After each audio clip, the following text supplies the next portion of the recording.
Makanya semua siapapun yang masuk ke dalam masjid, dia akan melangkahkan kaki yang sama, keadaan yang sama, dengan cara yang sama.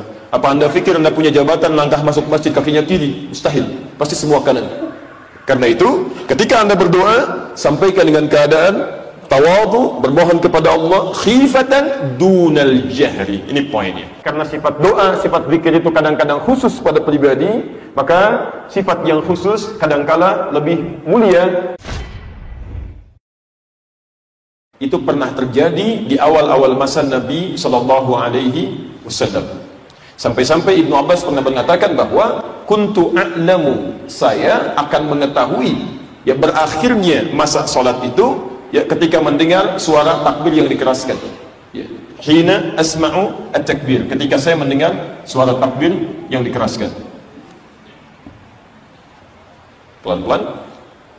Jadi hadis yang pertama ini ingin menunjukkan isyarat kepada kita bahwa kalimat-kalimat thayyibah yang terkait dengan zikir, bacaan-bacaan astagfirullah, subhanallah, alhamdulillah, Allahumma antas salam. Hadis pertama ini ingin memberikan isyarat kepada kita bahwa itu semua diajarkan oleh Nabi SAW dengan mengeraskan bacaannya di awal-awal Nabi mengajarkan bacaan-bacaan itu. Paham sampai sini? Sehingga sahabat-sahabat menurut kesaksian ya terutama Abdullah bin Abbas radhiyallahu taala anhuma, dan disebutkan di dalam dua kitab sahih di Al-Bukhari dan Muslim secara langsung, bahwa bahkan Ibnu Abbas tidak pernah mengetahui berakhirnya salat ketika mendengar, kecuali mendengar bacaan tadi yang dikeraskan. Ya, dia mengatakan warafus sauti, dan mengeraskan suara bidzikri, dalam berzikir kepada Allah Subhanahu wa taala itu hina yansarifun nasu minal maktubah, tatkala orang selesai mengerjakan salat fardu, kana ala ahdi Nabi sallallahu alaihi wasallam. Itu pernah terjadi di awal-awal masa Nabi sallallahu alaihi wasallam. Jelas di sini? Baik. Nah, kemudian bagaimana cara kita memahami kenapa Nabi sallallahu alaihi wasallam mengajarkan itu kepada para sahabat dengan suara yang dikeraskan? Baik, saya mau tanya sebentar gini.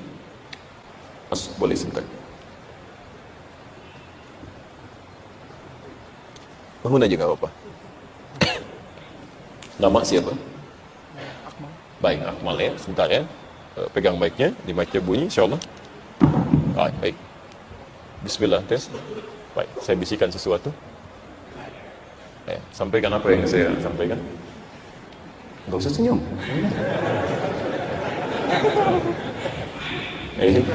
Saya nggak sampaikan itu. Ya, benar.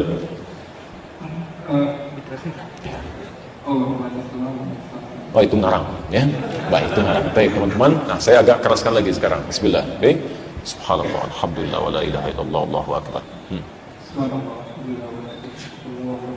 Baik, ini saya ingin gambarkan bahwa jika Anda ingin mengajarkan pertama kali pada orang-orang yang belum memahami bacaan, belum tahu apa yang harus dibaca, mustahil Anda akan ajarkan dengan sir.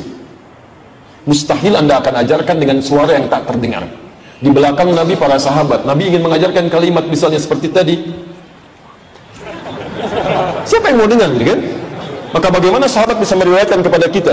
Ayo, ada kalimat astagfirullah, ada kalimat alhamdulillah, ada kalimat Allahu akbar, kecuali mereka mendengar kalimat Nabi sallallahu alaihi wasallam. Paham sampai sini? Baik. Jelas ya? Saya sudah terangkan teorinya, sebutkan sumbernya, ada dalilnya, berikan contohnya. Anda belum ngerti juga? Masya Allah. Tunjukkan pada saya dengan cara apa lagi saya bisa nerangkan. Nah, sekarang, setelah sahabat mulai terbiasa, mulai paham dengan itu semua, ya, bahkan ada di antara mereka yang menempatkan bahasa-bahasa tadi pada setiap keadaan. Ada yang menyebutkan kencang sekali, Allahu Akbar, Allahu Akbar, Allahu Akbar. Ada yang doa dengan kencang luar biasa. Setelah Nabi mengajarkan itu, maka turunlah kemudian beberapa ayat untuk meluruskan ya tata cara dalam berdoa, supaya kalimat-kalimat itu kalau sudah dipahami, sudah mengerti berdoa, disampaikan dengan bahasa-bahasa yang lirih, yang teduh, yang dipahami oleh pribadi-pribadinya tanpa harus mengganggu orang lain. Maka turunlah di antaranya Quran surah ke-7 ayat 205 itu. Ud'u rabbaka tadarruan wa khifatan dunal jahri minal qaul. Ya, dan silahkan Anda panggil Rabbmu, bermohonlah, berdoa kepada Allah Subhanahu wa taala. Bagaimana caranya? Tadarruan wa khifah, dengan merendahkan diri, jangan terlalu berlebihan. Ini adab dalam berdoa. Ya, berzikir pada Allah Subhanahu wa taala. Ketika Anda ingin bermohon kepada Allah, menyebut kalimat-kalimatnya, jangan merasa tinggi. Ya, apapun kedudukan Anda dan bagaimanapun keadaan Anda. Jangan karena Anda orang kaya misalnya, Masya Allah, Subhanallah, Subhanallah, Subhanallah, Masya Allah. Ya, Anda pemimpin, Allahu Akbar, Allahu Akbar, Allahu Akbar. Tidak, Anda tadarru', merendah sebagai hamba. Karena setelah Anda masuk ke dalam masjid, nggak ada nilai-nilai dunia dan berlepas semuanya di luar masjid. Makanya semua siapapun yang masuk ke dalam masjid, dia akan melangkahkan kaki yang sama, keadaan yang sama, dengan cara yang sama. Apa Anda pikir Anda punya jabatan langkah masuk masjid kakinya kiri? Mustahil, pasti semua kanan. Karena itu, ketika Anda berdoa, sampaikan dengan keadaan tawadhu, bermohon kepada Allah, khifatan dunal jahri. Ini poinnya. Wa dunal jahri minal qawl. Baik. Ini pertama dijaharkan. Jahr. Jelas? Lawan dari jahar itu sir. As-sir. Apa artinya sir? Nggak usah ngarang ya, mengarang hanya ada dalam pelajaran bahasa Indonesia. Baik ya? Dalam pelajaran kita harus pahami. Kalau tidak tahu, cukup katakan Allahu a'lam. Baik, apa artinya sir? Ya. Baik. Kalau salat zuhur itu sir atau jahar? Apa artinya sir? Nah, bagaimana Anda bisa menjawab salat zuhur sir dan Anda katakan Allahu a'lam? Anda kenapa sebetulnya? Baik. Sir itu pada asalnya bermakna rahasia dalam bahasa Arab. Rahasia. Jamaknya disebut dengan asrar. Sirrun jamaknya disebut dengan asrar. Apa artinya sir dan asrar pada akar katanya sehingga nanti ditampilkan dan diterjemahkan dengan bahasa maknawi sebagai sesuatu yang tidak dibacakan dengan keras? Amalan pasca salat, zikir di antara bentuknya adalah kalimat-kalimat thayyibah yang kita bacakan ikhlas karena Allah Subhanahu wa taala, disertai dengan pemaknaan setiap kalimat yang kita ucapkan itu. Tadi telah kita bahas bahwa di awal pengajaran kalimat-kalimat ini dari lisan Rasulullah SAW yang mulia pada para sahabatnya ridwanullahu alaihim jami'an, disampaikan dengan kalimat jahar yang bisa didengar, bisa dipahami dan mudah untuk dipraktikkan. Karena mustahil mengajarkan orang awam pertama kali yang belum mengerti disampaikan dalam bentuk sir yang tidak bisa didengar sama sekali. Lawan dari kalimat jahar adalah sir, yang secara bahasa artinya bermula dengan makna rahasia. Dalam bahasa Arab, sesuatu yang ditanamkan dalam diri, yaitu nafas disebutnya. Nafas. Ana adkur hadza fi nafsi, saya hanya menyebutkan ini dalam diri saya, orang lain nggak tahu. Jadi sifat rahasia itu pertama terpendam di dalam jiwa, dalam nafs. Kemudian tidak disampaikan pada orang lain atau tidak diperdengarkan pada orang lain. Sekalipun Anda sebutkan, cukup diri Anda yang dengar, orang lain tidak dengar. Kadang-kadang kan ada satu rahasia yang sulit Anda pendam kan, ingin Anda bicarakan. Nah, sifat rahasia ketika ingin dibicarakan pun cukup diri Anda aja yang dengar. Anda bicara cukup diri kita saja. Kadang-kadang ada orang berkata pada jiwanya, ya, pada dirinya. Jadi, pertama disimpan di dalam diri, sekalipun akan disuarakan, cukup dirinya yang dengar, tidak orang lain ketahui. Tidak dikeraskan, ya, tidak diperdengarkan pada orang lain. Tidak dikeraskan sehingga sanggup orang lain dengar. Bahasa Arabnya disebut dengan dunal jahri. Jahar, lawan dari jahar, dunal jahri. Makanya dikenal ada salat jahar, ada salat sir. Salat jahar, salat yang bacaannya ketika dikeraskan didengar oleh makmumnya. Seperti tadi kita salat isya, ya, ketika imam bacakan misal alhamdulillahi rabbil alamin, makmum dengar, itu jahar. Tapi saat kita ucapkan misalnya rakaat ketiga, rakaat keempat, yaitu bagian dari sir yang kita cukup bacakan, diri kita yang dengar, orang lain tidak. Makanya kalau antum ingin mengucapkan dengan sir, jangan sampai makmumnya pun ikut dengar. Misal, hukum basmalah kan pernah saya sampaikan ada 4 cara bacanya. Ada dijaharkan, ada disirkan, ada dibaca rakaat pertama, selanjutnya tidak, seperti yang tadi saya praktekkan. Ada yang keempat, tidak dibaca sama sekali. Kalau antum jaharkan, Bismillahirrahmanirrahim, jelas. Tapi kalau antum sirkan, cukup diri Anda yang dengar. Jangan sampai Anda sirkan, tapi Anda punya niat supaya orang lain pun dengar bahwa bacaan saya disirkan. Bismillahirrahmanirrahim. Nah, itu jahar, bukan sir. Nah, emang dia nggak tahu kalau ada bahasa yang disirkan. Saya ingin tunjukkan pada dia, saya bukan jahar tapi sir. Bismillahirrahmanirrahim. Alhamdulillahi Rabbil Alamin. Itu sama aja jahar. Kenapa nggak Anda kerasan sekalian? Paham ya? Baik. Nah, kalau kita turunkan ini, setelah sahabat-sahabat radhiyallahu alaihim terbiasa dengan doa, kemudian dibimbing pada awalnya, bahkan ada yang merasa dikeraskan, minta kepada Allah dengan kencang, maka turunlah kemudian Quran surah ke-7 Al-A'raf ayat 205. Lihat, tadi aktivitasnya disebut dengan apa? Zikir.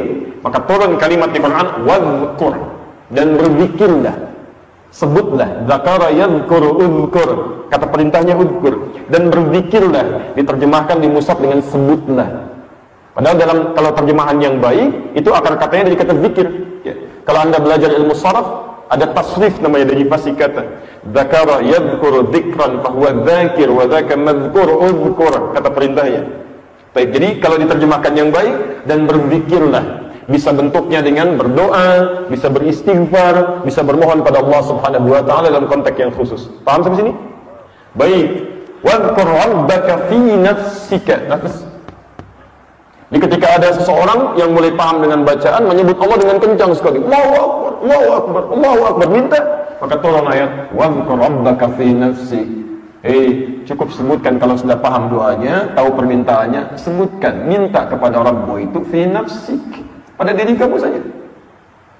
Tadarruan wa khifatan wa dunal jahri minal qaul.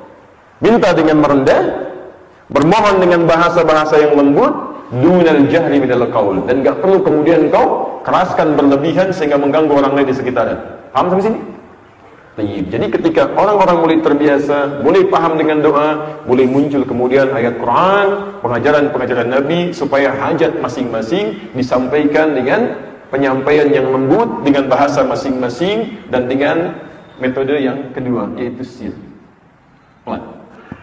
Paham sampai sini? Baik, alhamdulillah. Jadi kita simpan dulu dua pengertian ini. Lalu kemudian turun di Quran beberapa contoh para nabi yang sudah memahami bacaan doa, sudah paham bagaimana mengungkapkannya. Ya, dicontohkanlah kemudian bagaimana mereka memohon kepada Allah. Karena sifat doa, sifat zikir itu kadang-kadang khusus pada pribadi, maka sifat yang khusus kadangkala lebih mulia dan lebih menenangkan pada jiwa jika disampaikan dalam keadaan yang tenang. Maka dicontohkanlah Quran surah ke-19 Maryam ayat yang ketiga, pojok kiri sebelah atas, ketika Allah menyampaikan Kaf ha ya ain sad dzikru rahmati rabbika 'abdahu Zakaria, lihat, inna rabbahu nidaan khafiyah. Ingatlah, pelajarilah tentang kisah Nabi Zakaria ketika bermohon kepada Rabbnya. Bagaimana bermohonnya? Inna rabbahu nidaan khafiyah. Beliau bermohon kepada Allah Subhanahu wa taala dengan bahasa yang lembut, mirip, pelan-pelan, memaknai apa yang dibacakan. Permohonannya nanti ada di ayat selanjutnya, dari ayat 4 sampai dikabulkan ke ayat 11 sampai ayat 15. Paham sampai sini? Nah, jadi ketika seseorang sudah paham dengan doanya, sudah mengerti dengan zikirnya, maka praktek-praktek selanjutnya dipraktikkan dengan praktek sir atau tatbiqus sirri. Ini yang kedua. Nah, dari dua kejadian ini, kemudian Imam Asy-Syafi'i rahimahullah yang lahir tahun 150 Hijrah. Baik, begitu dilahirkan wafat Imam Abu Hanifah. Ya. Beliau Masya Allah ya, menganalisis ini, hadis-hadis riwayat-riwayat ini, kemudian memberikan pandangan dalam kitab fenomenalnya jilid yang pertama halaman 150 sampai 151. Beliau sampaikan ya, kurang lebih kalau kita ambil bahasa singkatnya secara umum, bahwa hadis-hadis yang terkait dengan amalan-amalan zikir pasca salat sesungguhnya ingin menunjukkan kepada amalan-amalan yang dilakukan secara personal dengan bahasan yang sir, ya, praktek yang sir. Namun, jika itu ingin pertama kali disampaikan kepada orang-orang awam dengan maksud pengajaran, maksud supaya paham, supaya mengerti bacaan, maka itu lebih dianjurkan dengan menggunakan yang jahar sifatnya. Jadi Imam Asy-Syafi'i berpendapat, jaharnya Nabi dalam sir itu lebih kepada ta'lim sifatnya, bimbingan, mengajarkan pada orang-orang yang belum paham tentang bacaan-bacaan zikir pada mulanya.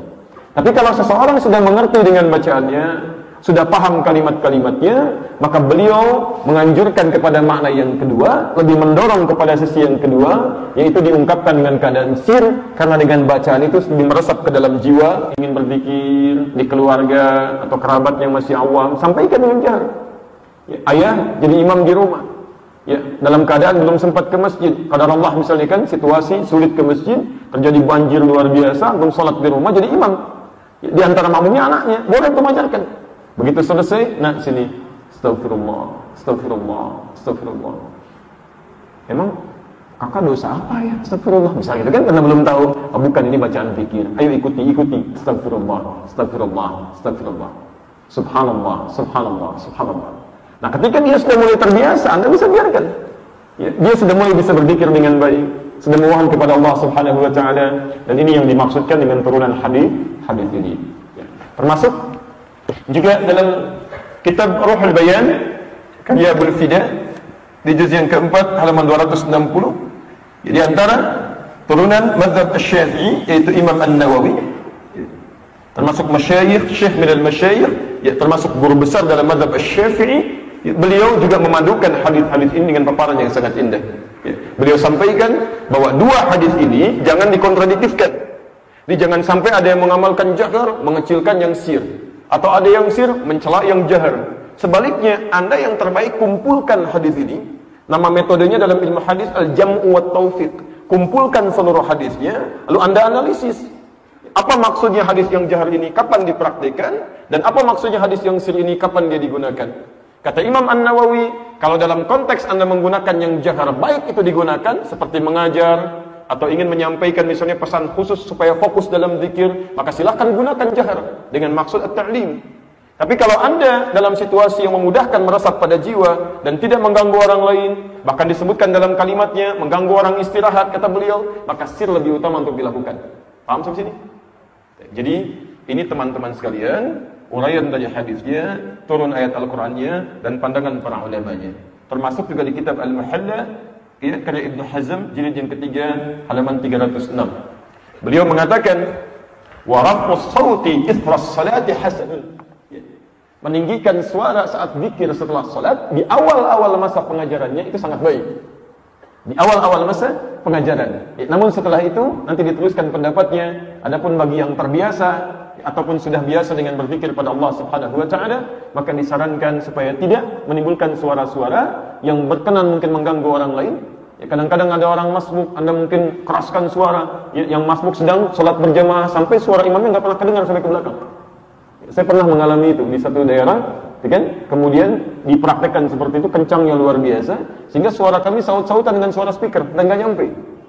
Dalam kondisi demikian. Ya. Jadi singkatnya, kalau ingin mengajarkan pada orang awam atau membimbing orang awam, itu sah untuk dilakukan dengan jahar. Tapi kalau sudah terbiasa, akan lebih mulia dan lebih baik bila disirkan untuk dibacakan. Jelas di sini? Baik, itulah ayat Al-Qur'annya, dalil hadisnya, pendapat para ulamanya.